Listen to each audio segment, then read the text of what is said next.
मैं आपको शक्ति का दूसरा सिद्धांत बताता हूं।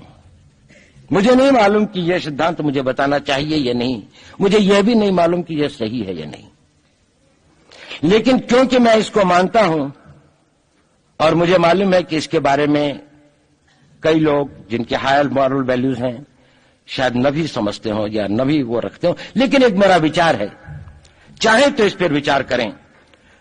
सब नहीं तो कुछ न कुछ लोगों को शायद इस विचार से कुछ सोचने की और कुछ करने की प्रेरणा मिलेगी।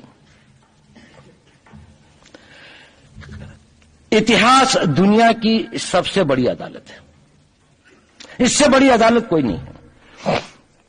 सुप्रीम कोर्ट में क्या हुआ, हाई कोर्ट में क्या हुआ, लड़ाई के मैदान में क्या हुआ, इलेक्शंस में क्या हुआ, ये सब बातें आती हैं चली जाती हैं, बाद में रह जाता है केवल इतिहास। और इतिहास का निर्णय हमेशा उसके पक्ष में गया है जो शक्तिशाली था। इसने कभी उसका साथ नहीं दिया जो न्याय के साथ था, जो सही था। अगर ऐसा होता तो दिल्ली में बाबर रोड होती है, बाबर रोड है लेकिन राणा सांगा रोड नहीं है, क्योंकि बाबर आया, विजयी हुआ, राणा सांगा हार गया। भारत की हिंदूशाही किंगडम अफगानिस्तान से होती सिकुड़ती सिकुड़ती सिकुड़ती यहां तक नहीं आ जाती। हमने किसी पर आक्रमण नहीं किया, हमने किसी के जीवन मूल्यों को नष्ट नहीं किया, हमने किसी के धर्म ग्रंथों को और धर्म स्थानों को नष्ट नहीं किया। शायद हम न्याय संगत थे, शायद सत्य भी हमारे पक्ष में था, लेकिन शक्ति हमारे साथ नहीं थी। इसलिए इतिहास ने हमें उसकी सजा दी। इतिहास ने हमेशा उनको सजा दी जिन्होंने विचारों को कर्म से और न्याय को शक्ति से अधिक महत्व दिया। अब मैं ये नहीं कह रहा हूं कि उसकी तिलांजलि कर देनी चाहिए, ये नहीं है कि न्याय का अपना महत्व नहीं है, लेकिन यदि कॉन्फ्लिक्ट ऑफ इंटरेस्ट हो तो शक्तिशाली बनना ज्यादा आवश्यक है। भारत धर्मगुरु भी तभी बनेगा जब एक शक्तिशाली भारत का निर्माण होगा।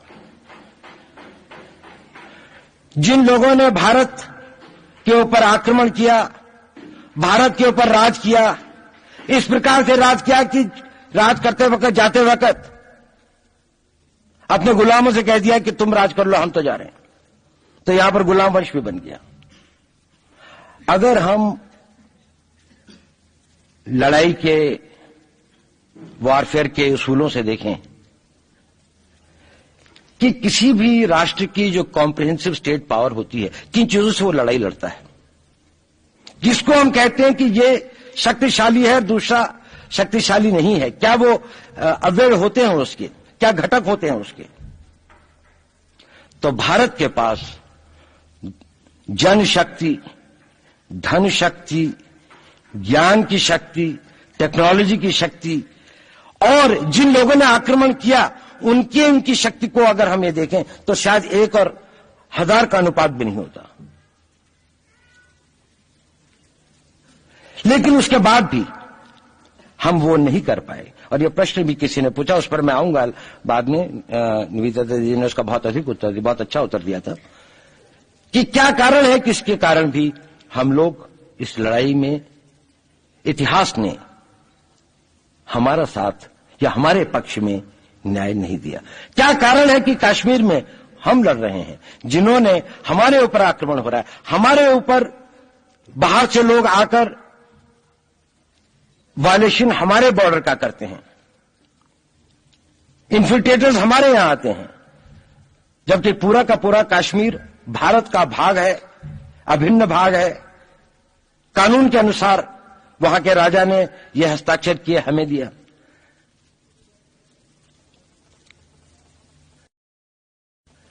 क्या कारण है कि करोड़ों की संख्या में बांग्लादेश से लोग भारत में आते हैं, हम बाड़ लगाते हैं, वो लोग वहां से मना करते हैं कि आप हमारे आदमियों को आने दीजिए, और हम कुछ नहीं कर पाते।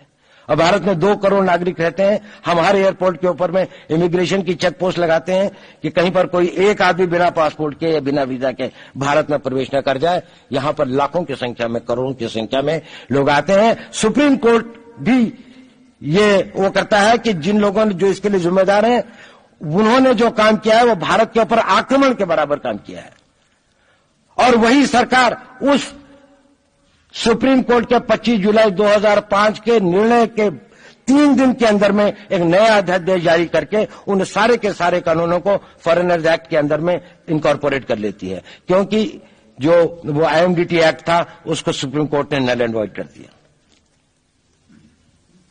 ये सब बातें हमें सोचने और समझने की आवश्यकता है। एक कारण, मैं ज्यादा चीजों में नहीं जाना चाहता, इतना समय भी नहीं होगा, कि भारत विदेशों से इतना नहीं हारा। अंग्रेजों ने भारत के खिलाफ कोई लड़ाई ऐसी नहीं जीती जिसमें कि अंग्रेजों की फौज में भारतीय सिपाही नहीं थे। चाहे वह पहले बंगाल नेटिव आर्मी थी, 1857 के अंदर में सिखों और गुरखास ने उनका साथ दिया। जब सिखों से लड़ाई हो रही थी तो बाकी लोगों ने उनका साथ दिया। हमेशा नेटिव आर्मी उनके साथ थी। जब जब आक्रमण वेस्ट से हुआ, चाहे वो पार्थियंस थे, चाहे हून थे, चाहे मंगोल आए, बाद में मुगल आए, तो लश्कर कहां बने? वो तो थोड़े से लोग आए थे।